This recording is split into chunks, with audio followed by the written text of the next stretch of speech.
I never saw very many plays growing up. I read Glass Menagerie when I was like 14, 15. And it was the first time when I read something and I saw it, just by the way they were speaking.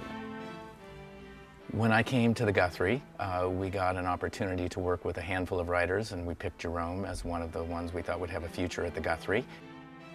And this opportunity allowed writers to go anywhere they wanted to go in the world, and Jerome chose to go to Korea, where he'd never been, but where his mother is from.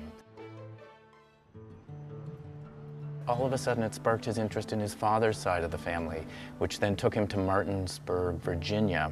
And his investigation there has led to this play, which the working title is Dust. I remember going to both places, and you think that, particularly Korea, you would think you go to Korea, go to my mother's homeland, you get there, and then you'd be overwhelmed with this sort of cultural recognition.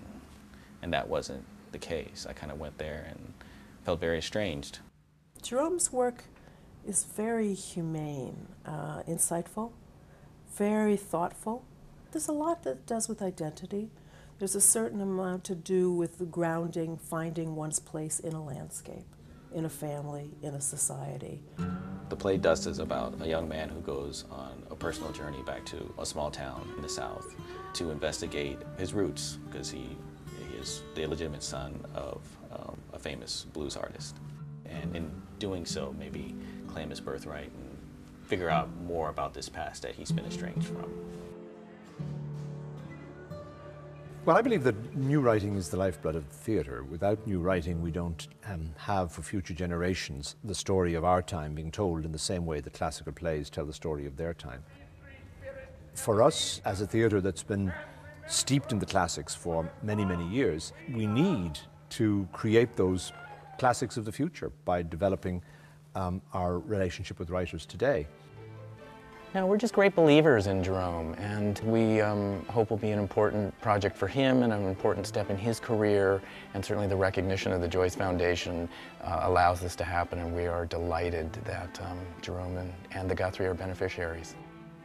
To have this adventure with my mom in Korea, which has been one of the most profound experiences I've ever had on a personal level.